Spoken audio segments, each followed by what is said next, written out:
नमस्कार, मी डॉक्टर पद्मजा गणपते. सुसंवाद करिअरचा या चर्चासत्रात तुम्हा सगळ्यांचे मनापासून स्वागत. तर चर्चेला सुरुवात करण्याआधी आजच्या प्रमुख पाहुण्यांची, मान्यवरांची ओळख करून घेऊया. सर्वप्रथम आहेत डॉक्टर संतोष बोर्डे सर. नमस्कार सर.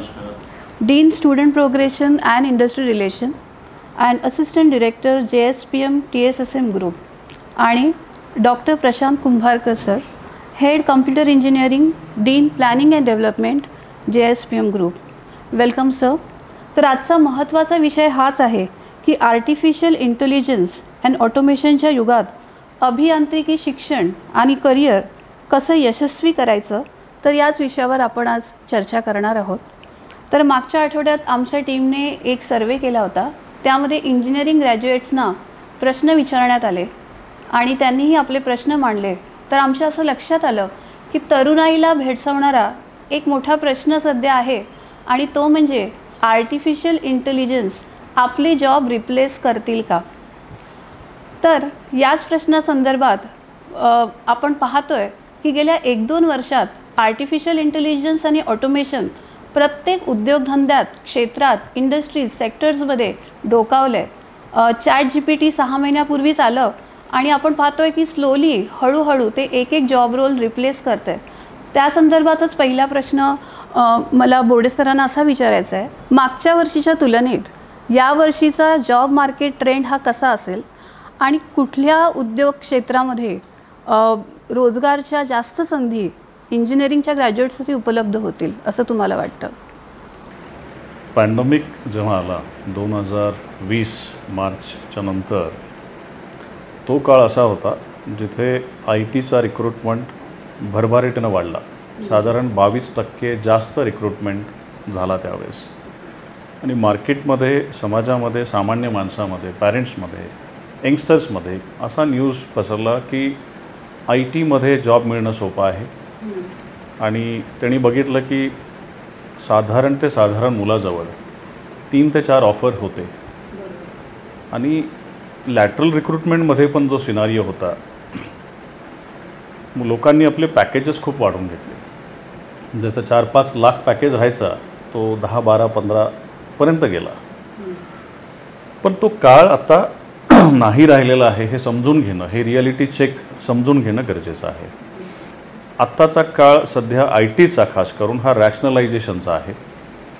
आज रिक्रुटमेंट बऱ्यापैकी स्लो आहे 2024 बॅचसाठी. आणि ज्या IT सर्व्हिसेस कंपन्यांमुळं एक नंबर्स आपल्याला इंजिनिअरिंगमध्ये दिसायचे, एवढे 1000 मुलं हे नोकरीला गेले, ती सिच्युएशन 2024मध्ये 23-24 बॅचमध्ये तशी दिसत नाही आहे. कारण भरपूर असते. ऑटोमेशन हा खूप लवकर आहे बोलणं ह्याच्याबद्दल आता, पण अदरवाईज जो इरॅशनल हायरिंग झाली त्याचं रॅशनलायझेशन ह्याचं एक कारण आहे.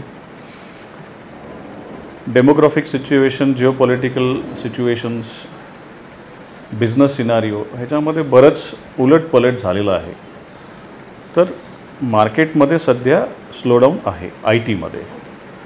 तर यावर्षी जे कॉलेजेस ज्यांनी आपले इंडस्ट्री रिलेशन स्ट्रॉंग मेंटेन ठेवलेले होते, ज्या रिलेशन्समध्ये एक ऑनेस्टी होती, ज्या लोकांनी प्रोॲक्टिव्ह मेजर्सवर काम केलेलं आहे, हे समस्या समजून ज्यांनी आधी काम चालू केलं, खास करून ज्यांनी लॉंग इंटर्नशिप्सवर भर दिलं, अशा कॉलेजेसमध्ये बऱ्या प्रमाणामध्ये ते सस्टेन होऊ शकले यावर्षी प्लेसमेंटमध्ये.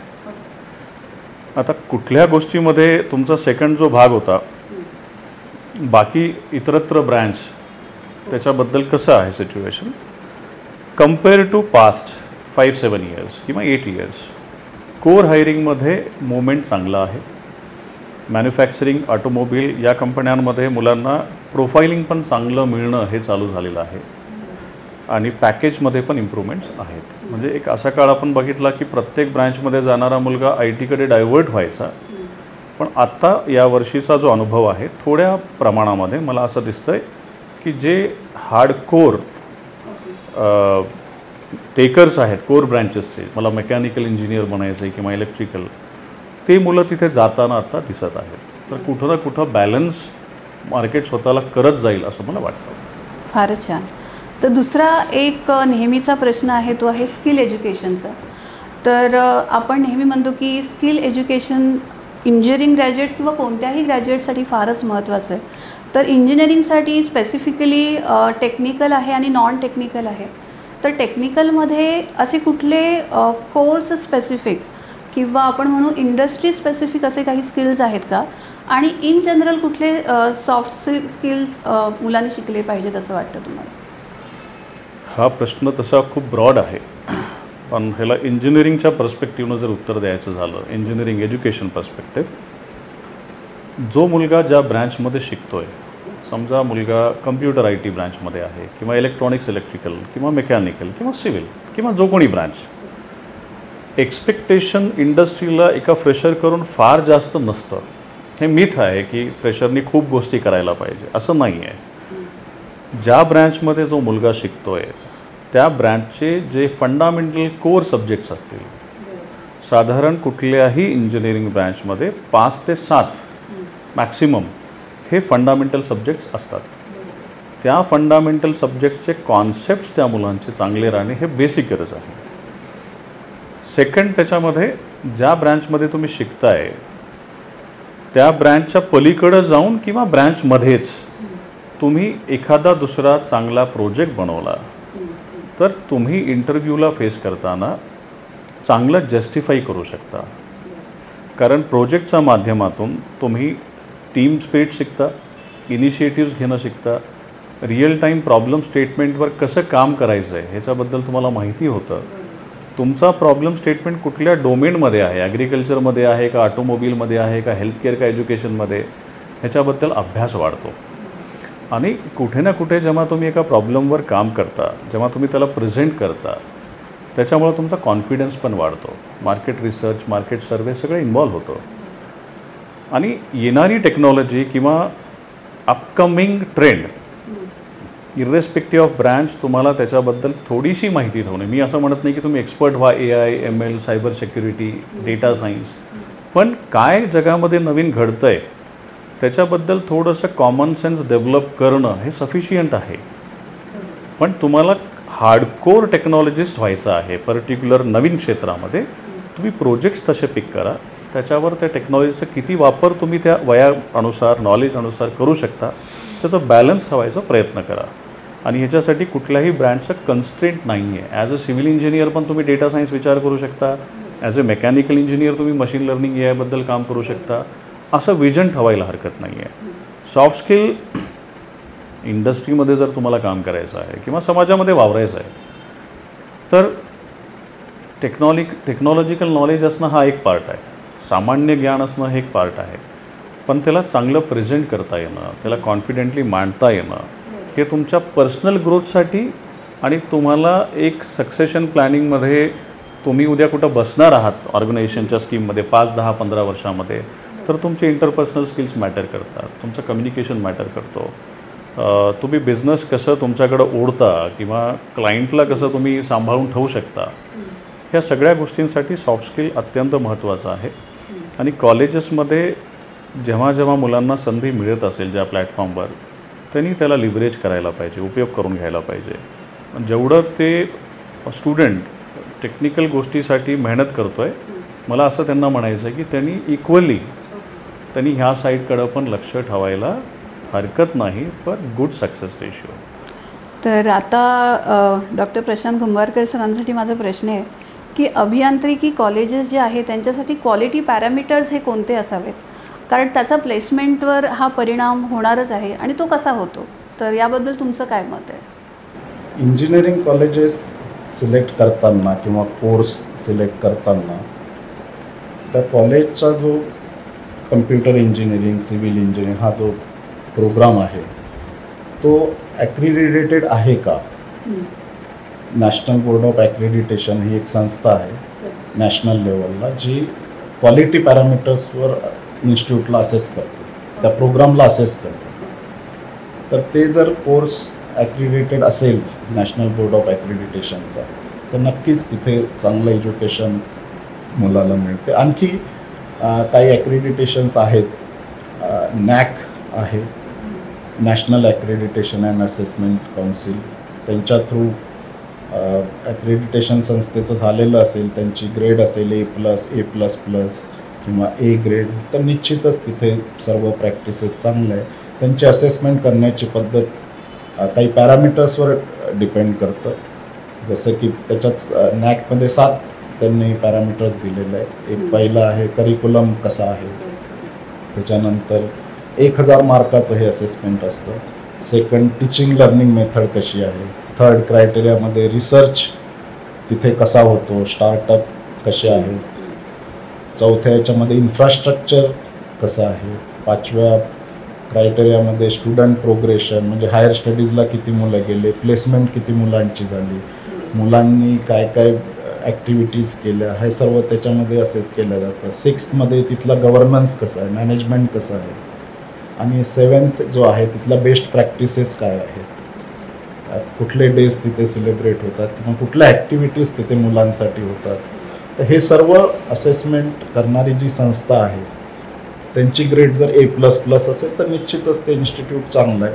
याच्या व्यतिरिक्त NIRF रँकिंग आहे, नॅशनल इन्स्टिट्यूशनल रँकिंग फ्रेमवर्क. हा initiative ministry of education government of इंडियाचा आहे आणि फार क्रिटिकली काही पॅरामीटर्स ते असेस करतात. फॉर एक्झाम्पल प्लेसमेंट, इथलं प्लेसमेंट किती, ॲव्हरेज पॅकेज कसं आहे, त्या इन्स्टिट्यूटचं बाहेर परसेप्शन कसं आहे. म्हणजे काही मोठ्या व्यक्तींकडून, व्हाईस चान्सलर किंवा इंडस्ट्रियलिस्ट, त्यांच्याकडून असेसमेंट घेतलं जाते की त्याचं रँकिंग कसं आहे, तिथला रिसर्च कल्चर कसं आहे.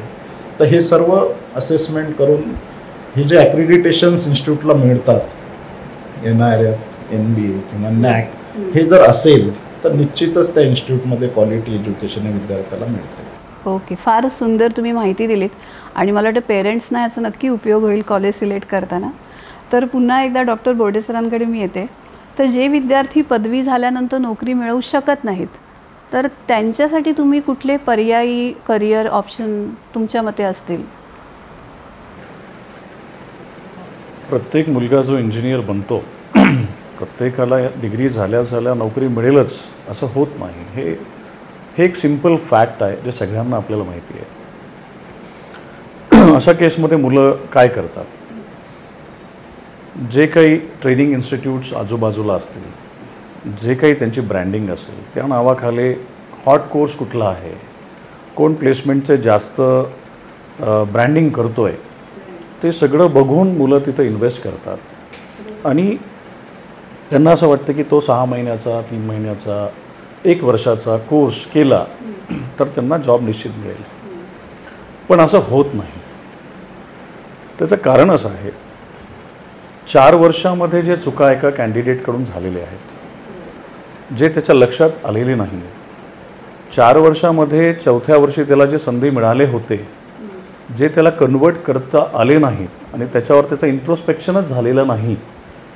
परत तोच मुलगा जेव्हा 6 महिने 1 वर्ष कोर्स करेल आणि सेम चुका त्याच्यामध्ये असतील तर त्याचा रिझल्ट तेवढा चांगला त्याला मिळणार नाही. मी असं म्हणत नाही की रिझल्ट मिळणार नाही, मी असं म्हणतो आहे रिझल्ट तेवढाच सक्षम नसणार आहे जेवढी तो इन्व्हेस्टमेंट केलेला आहे वेळेचा आणि पैशाचा.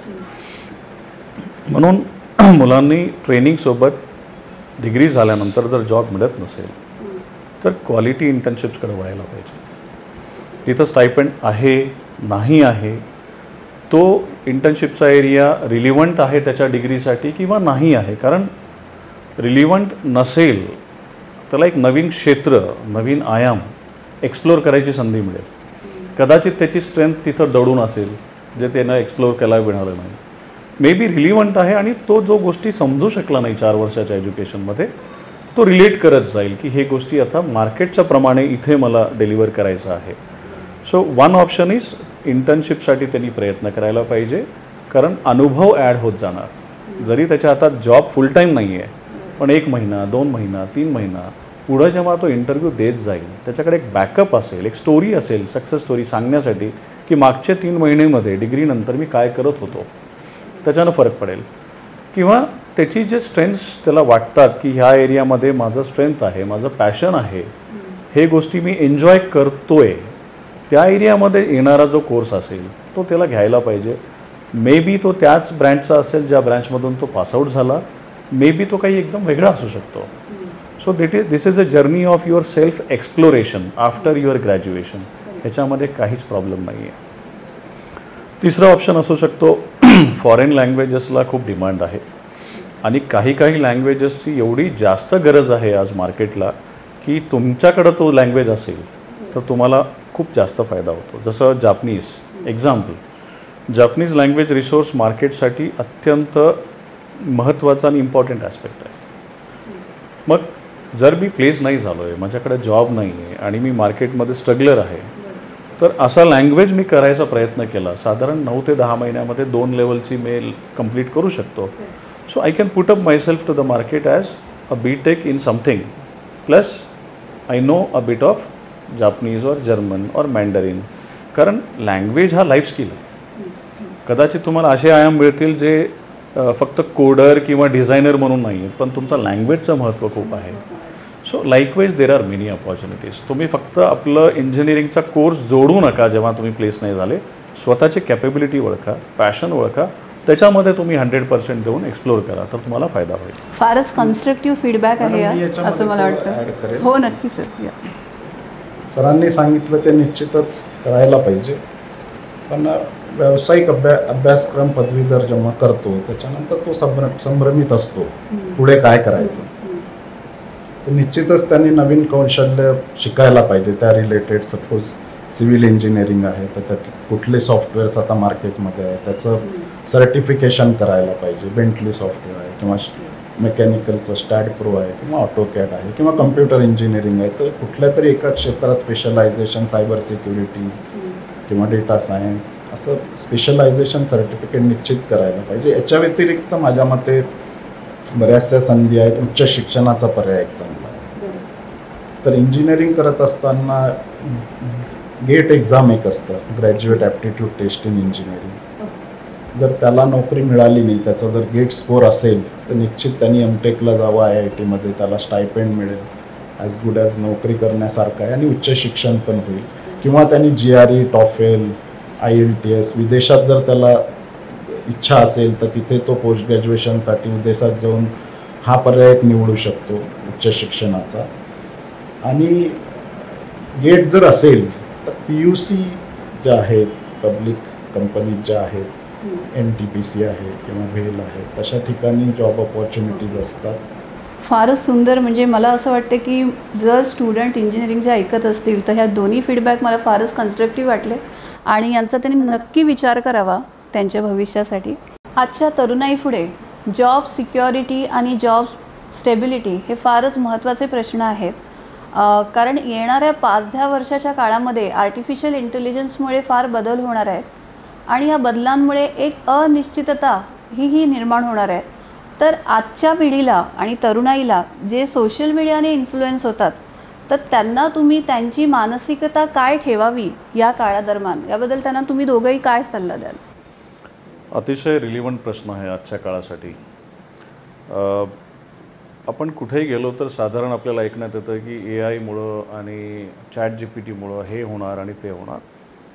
तुम्ही हिस्ट्री जर मागं वळून बघितली, प्रत्येक वेळेस अशी घटना घडतच आलेली आहे आणि प्रत्येक वेळेस सामान्य माणसांनी आणि समाजाने जो दृष्टिकोन ठेवला ते एक पहिला रिॲक्शन होता निगेटिव्ह, की कसं होणार.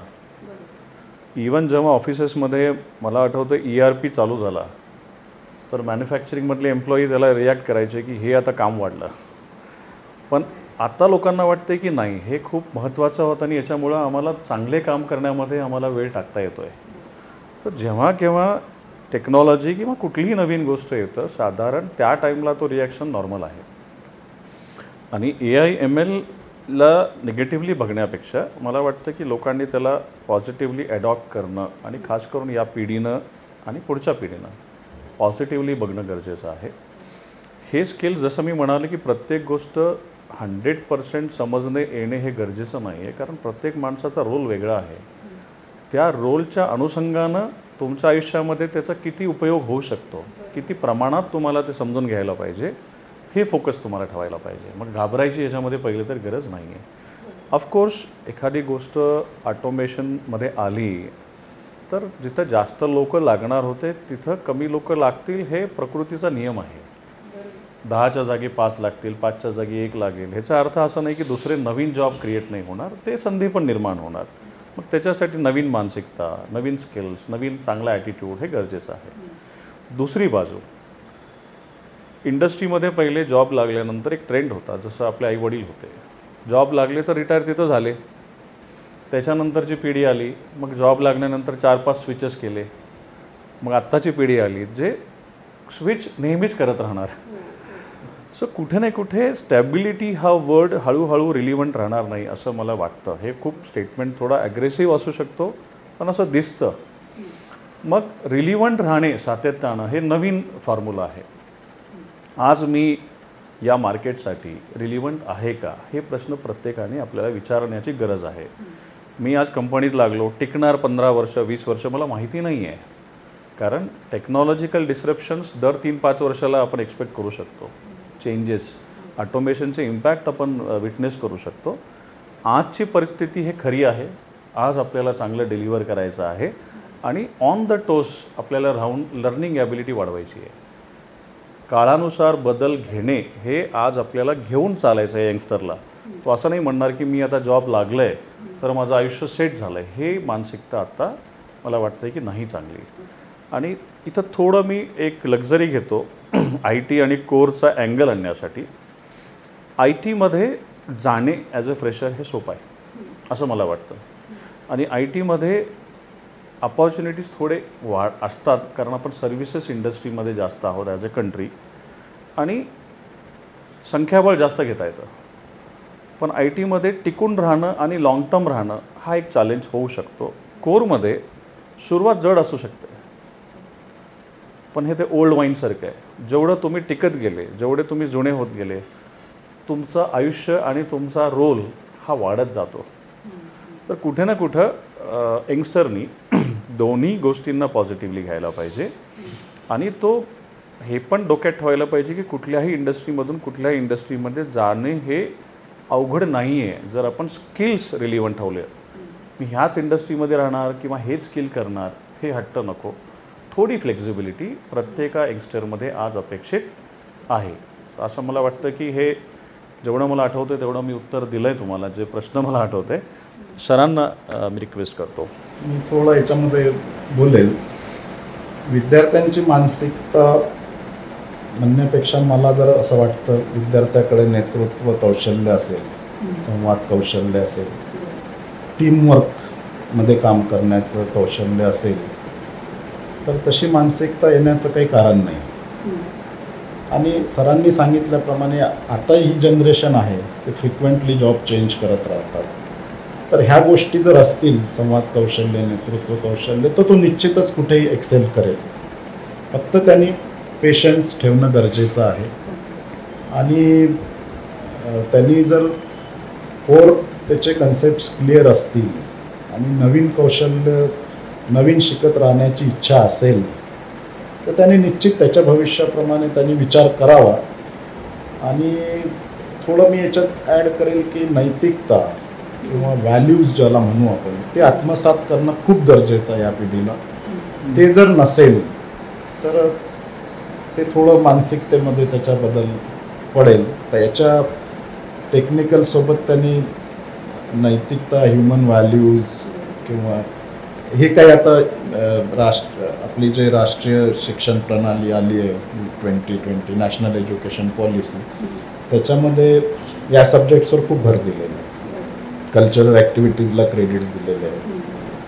त्याच्यामध्ये इंडियन नॉलेज सिस्टीम काय आहे, युनिव्हर्सल ह्युमन व्हॅल्यूज काय आहे, म्हणजे 50% हे स्टडी करायला. म्हणजे मुलगा टेक्निकलच्या व्यतिरिक्त एक्स्ट्रा करिक्युलर काय करतो आहे, क्लब ॲक्टिव्हिटीजमध्ये काय करतो आहे, जेणेकरून ओव्हरऑल डेव्हलपमेंट त्याच्यामध्ये होईल आणि मग त्याच्या नक्कीच त्याच्या मानसिकतेत बदल होईल. तर हे मला असं वाटतं की फार सुंदर. म्हणजे एक आपला होलिस्टिक डेव्हलपमेंट आपण ज्याला म्हणतो, सर्वांगीण व्यक्तिमत्व विकास, तर त्याकडे सुद्धा त्यांनी वळलं पाहिजे. फक्त एक अकॅडमिक्सकडे विचार करून आपलं लक्ष जे आहे ते सतत इनस्टेबल ठेवणं किंवा सतत नकारात्मक विचार करणं आणि यापासून दूर राहिलं पाहिजे. लाईन एक मला आता आठवते सरांच्या बोलण्यावरून की मिस जे झाली, सोशल मीडिया आणि यूट्यूब इन्फ्लुएन्सर्स हे दोन गोष्टी आत्ताच्या यंगस्टर्सवर बऱ्यापैकी असर करत आहेत. कारण अगदी 2-4 वर्षाच्या मुलापासून पुढच्या सगळ्यांच्या हातामध्ये स्मार्टफोन आहे आणि समहाऊ तो स्क्रीन टाईम प्रत्येकाचा वाढलेला आहे. तर गफलत अशी होती आहे की इन्फ्लुएन्सर्सचे जे सक्सेस स्टोरीज आहेत हे एक मोटिवेशनसाठी आहे, पण त्याच्यामध्ये स्वतःला नेहमी बघणे आणि त्याला फायनल स्टेटमेंट समजून पुढचे डिसिजन्स घेणे किंवा न घेणे हा प्रॉब्लेम दिसतो आहे. तर कुठं ना कुठे हे कंपेन्सेट करण्यासाठी आउटडोअर ॲक्टिव्हिटीज वाढवायची गरज आहे. इनडोअर जरी स्पोर्ट्सच्या नेचरमध्ये असतील, कारण मुलांना आत्ता इमोशनली स्ट्रॉंग होणे ह्या पिढीला गरजेचं आहे. कारण हे पिढी लॅपटॉप आणि मोबाईलवर आहे आणि इट इज नॉट बॅड, कारण जॉब नेचर जसं आहे, पण at the same time collaborative ॲक्टिव्हिटीजचं महत्त्व वाढवायला पाहिजे, जिथं करून तो 10 लोकांमध्ये, 5 लोकांमध्ये, 100 लोकांमध्ये वावरेल. फील्डवर जाणे, तिथले ऑब्झर्वेशन्स करणे, हे सरांनी जसं म्हणलं NEPमध्ये हे गोष्टी आहेत. कॉलेजेसनी ह्याला जर ट्रू सेन्समध्ये ह्याच्यातले काही गोष्टी एक्झिक्यूट जर केले की मुलगा इंजिनिअरिंग करत असताना 15 दिवस 2 आठवडे साधारण तो एका गावी गेला, तिथले ॲग्रिकल्चरची स्टडी केला, कॉमन प्रॉब्लेम समजले, ट्रान्सपोर्टेशनचे इश्यू समजले, हे पर्स्पेक्टिव्ह येणं गरजेचं आहे. कारण सगळे गोष्टी लॅपटॉपवर बसून तुमचा इमोशनल कोशंट वाढत नाही, कोलॅबरेटिव्ह अप्रोच वाढत नाही, फिजिकल स्ट्रेंथ मिळत नाही, स्पोर्ट्समनशिप येत नाही, जे आत्ता खूप प्रॉब्लेमॅटिक आहे. आत्ताचे मुलं हे फार लवकर पॅनिक होतात. बऱ्याचदा छोट्या वयातल्या मुलांबद्दल बोलणं जातं की डिप्रेशन वगैरे झालेलं आहे. सो सोशल मीडियाचा इन्फ्लुएन्स आहे निगेटिव्ह. कंपेन्सेट करणं with quality activities, quality engagement आणि लॉट ऑफ डायलॉग पॅरेंट्स आणि मुलांमध्ये पण कमी आहे, म्हणजे माझंही कमी आहे टू बी ऑनेस्ट. सो हे ॲड्रेस करणं तेवढं गरजेचं आहे. फारच छान. तर आता एक अगेन AIचा प्रश्न पुन्हा एकदा, की येणाऱ्या 5 ते 10 वर्षामध्ये कुठले जॉब प्रोफाईल क्रिएट होतील असं तुम्हाला वाटतं? नाही, हा प्रश्न उत्तर देणं प्रॅक्टिकली डिफिकल्ट आहे. कारण 5 ते 10 वर्ष आजच्या काळामध्ये खूप मोठा काळ आहे. पुढच्या 6 महिन्यामध्ये आणि 1 वर्षामध्ये काय होईल, कारण भविष्यवाणी करणं अवघड. हां, पण कॉमन सेन्स वाईज आपण काही गोष्टी सांगू शकतो की ॲज अ कंट्री आपल्याला आता सेमीकंडक्टरला खूप स्कोप चांगला आहे. फूड इंडस्ट्री, फूड टेक्नॉलॉजी ह्याला चांगला स्कोप आहे. खास करून जेव्हा मी सेमीकंडक्टर म्हणतो तर आपण वापरणाऱ्या प्रत्येक गोष्टीमध्ये इनडायरेक्टली तुम्ही बघितलं तर आपली नीड तिथं खूप जास्त आहे, ऑटोमोबिलमध्ये, गॅजेट्समध्ये, आणि आपली डिपेंडन्सी ठराविक कंट्रीजवर खूप जास्त आहे. ती जर आपण गोष्ट नलिफाय करू शकलो काही प्रमाणामध्ये, आणि त्याप्रमाणे ते मला वाटतं गव्हर्नमेंट खूप पॉलिसी घेऊन येते आहे आणि सेमीकंडक्टरचे फॅक्टरीज इन्स्टॉल होण्यावर चालू आहे, पण तो एक मला वाटतं चांगला एरिया आहे. दुसरं जे टेक्नॉलॉजी, जसं तुम्ही ऑलरेडी भरपूरदा बोलले, AI आणि मशीन लर्निंग आणि मला वाटतं सायबर सिक्युरिटी, ह्याच्याबद्दल बोलायला हरकत नाही. कारण पुढचे जे वॉर्स आहेत किंवा एका कंट्रीला दुसऱ्या कंट्रीची इकॉनॉमी कंट्रोल करायची किंवा डाऊन करायची, मिसाईल फायर करायची गरज नाही आहे. As long as you are cyberly strong you can do the disruptions. म्हणून आपला एवढा मोठा कंट्री, एवढा मोठा पॉप्युलेशन आणि किती गॅजेट्स किती मुलांच्या हातामध्ये आणि गव्हर्नमेंट ऑफिशियल्सकडे आहेत, तर सायबर हायजीन मला वाटतं हे खूप चांगला एरिया आहे, जिथं खूप जॉब पर्स्पेक्टिव्ज असतील, त्याच्यामध्ये काम व्हायला पाहिजे. आणि तर डिग्रीचा संबंध नाही आहे, हे पण एक प्रकारे स्किल आहे जो प्रत्येकाला रिलिव्हंट असेल. ॲग्रिकल्चरचा आपला मूळ कंट्री असूनही आपण त्याच्यापासून खूप दूर आलेलो आहोत. तर कुठं ना कुठं टेक्नॉलॉजी आणि ॲग्रिकल्चर ह्याचं कॉम्बिनेशन मला वाटतं हे एक महत्त्वाचं घटक आहे. आणि फार्मर आणि टेक्नॉलॉजी हे एरिया मला वाटतं चांगलं पुढं जाईल. आणि हेल्थकेअर आणि हे सगळे गोष्टी आधीपासून आहेत. लाईफ आहे तर हेल्थ आहे तर केअर आहे, सर हे गोष्टी वाढणारच आहेत. But difficult to predict what will happen in 10 years है ना. त्याच्यावर बरेचसे व्हिडिओ मुलांना सोशल मीडियावर भेटत पण असतील, रोबोटिक्स, ऑटोमेशन एट्सेट्रा एट्सेट्रा. खूप फॅन्सी वर्ल्ड आहे. मला वाटतं सरांची लाईन मी पिक करेल. काही जरी झालं 10 वर्षामध्ये, व्हॅल्यू स्ट्रॉंग करणं गरजेचं आहे, इंटिग्रिटी पाळणं गरजेचं आहे, आणि एथिकल एज्युकेशन आणि एथिकल फिलॉसॉफी हे आत्मसात करायची गरज आहे. करेक्ट. फारच छान. तर आता एक शेवटचा प्रश्न, की जो थोडासा मोठा असणार आहे, की परवाच एका इंटरनॅशनल मॉनिटरी फंडच्या ज्या चीफ होत्या त्यांनी स्वतः सांगितलं, अनाऊन्स केलं रॅदर, की आर्टिफिशियल इंटेलिजन्समुळे येणाऱ्या 2 वर्षामुळे हे जॉब मार्केट आहे हे फारच म्हणजे इफेक्टफुली इम्पॅक्ट होणार आहे. आणि म्हणजे around 60% of the jobs okay of develop countries आणि 40% in general world wide affect होणार आहेत. तर या संदर्भातलाच हा प्रश्न आहे की आता जो आपला करिक्युलम आहे, जे कोर्स स्ट्रक्चर आहे, तर त्याच्यामध्ये अग्रेसिव्हली काही बदल घडले पाहिजेत का आणि ते कुठले, आणि जितके स्टेक होल्डर्स आहेत म्हणजे गव्हर्मेंट अथॉरिटीज आहे, एज्युकेशन इन्स्टिट्यूशन्स आहेत, principles, head, faculties, parents, students, even career counsellors, mentors, तर या सगळ्यांचं काय धोरण किंवा कॉन्ट्रीब्युशन पाहिजे येणाऱ्या कुठल्याही आवाहनांना मात देण्यासाठी. तर हा प्रश्न मी दोघांना विचारेन कारण फारच ब्रॉड एरिया आपण कव्हर करतोय. अभ्यासक्रम बनविताना मेनली आंतरविषयक दृष्टिकोन, मल्टीडिसिप्लिनरी स्किल्स, त्यावर भर द्यायला पाहिजे. नंतर सॉफ्ट स्किल आहेच, आपण बोलल्याप्रमाणे इंटर्नशिप कशी देता येईल, उद्यमशीलता किंवा स्टार्टअप्स कसे मुलांना किंवा प्रयोगा थ्रू शिक्षण, म्हणजे आपण त्याला म्हणू एक्सपिरियन्शियल लर्निंग किंवा लर्निंग बाय डुईंग किंवा प्रोजेक्ट बेस्ड लर्निंग. जे लर्निंग करतोय ते छोट्या छोट्या ॲक्टिव्हिटीमधून व्हायला पाहिजे, छोट्या छोट्या प्रोजेक्ट्समधून व्हायला पाहिजे फर्स्ट इयरपासूनच. तर अशा अभ्यासक्रमावर भर द्यायला पाहिजे आणि प्रॅक्टिकल ओरिएंटेड सिलेबस हा असायला पाहिजे. त्याच्यामध्ये माजी विद्यार्थ्यांचा सहभाग खूप जास्त प्रमाणात मदतीला आपल्याला येऊ शकतो किंवा व्यावसायिक संघटना आहेत बऱ्याचशा, मराठा चेंबर ऑफ कॉमर्स आहे किंवा अशा बऱ्याचशा गव्हर्मेंट ऑर्गनायझेशन्स आहेत.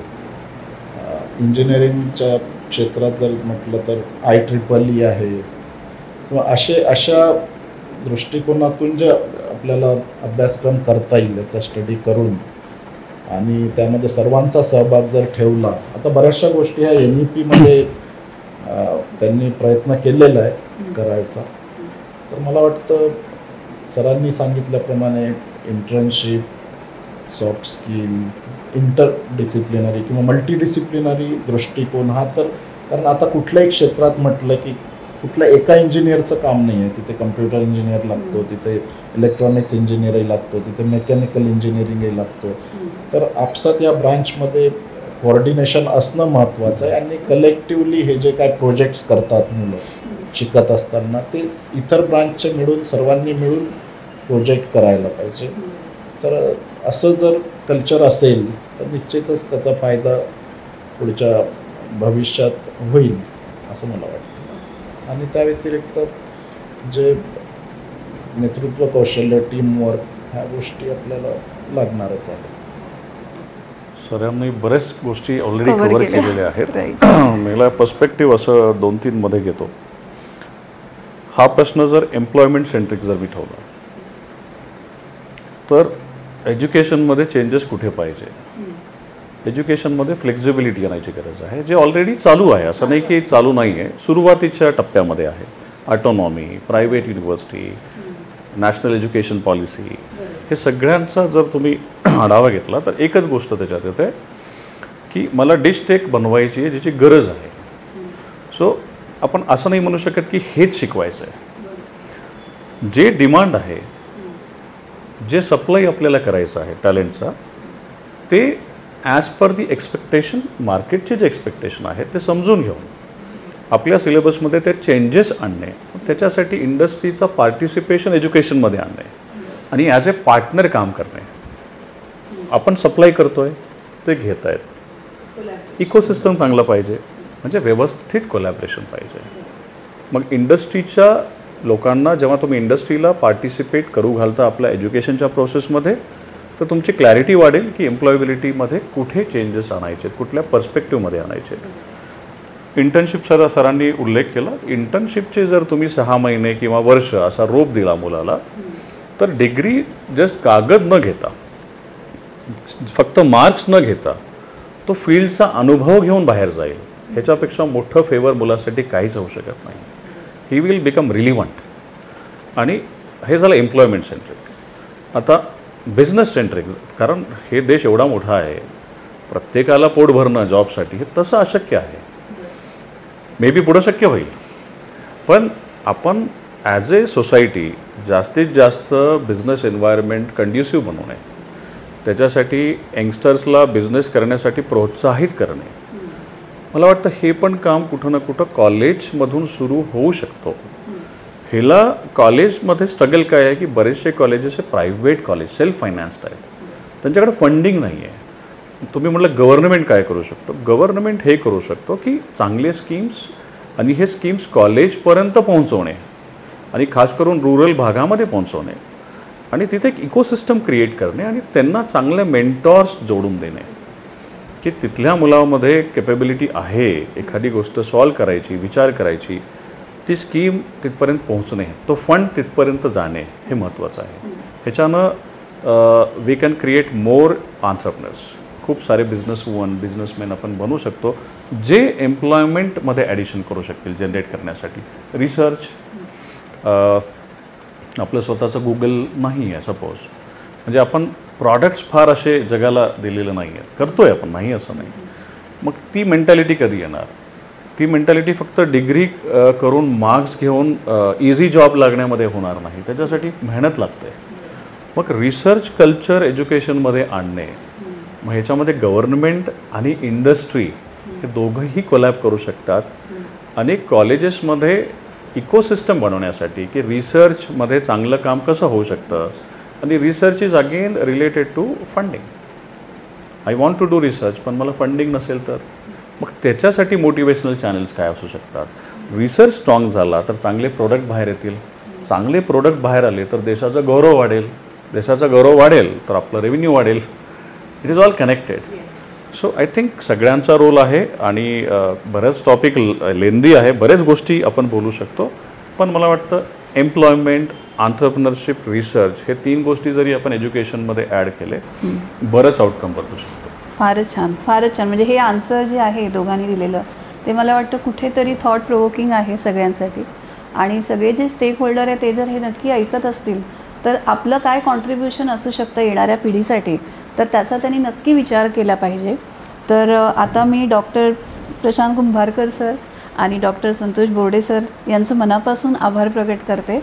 आपल्या वेळात वेळ काढून तुम्ही आमच्या चर्चेत सहभागी झालात आणि जे तरुणाईला प्रश्न भेडसावत होते त्यांना तुम्ही अतिशय समर्पक अशी उत्तरे दिली, त्याबद्दल तुमचे विशेष आभार. तर आमच्या करिअरचा सुसंवाद या यूट्यूब चॅनेलला तुम्ही नक्की सबस्क्राईब करा. करिअर रिलेटेड तुमचे काही प्रश्न असतील तर ते आम्हाला पाठवा. आम्ही नक्कीच या उपक्रमातून प्रयत्न करू प्रामाणिक की तुम्हाला करिअर मार्गदर्शन मिळेल. तर नक्की भेटूया. धन्यवाद.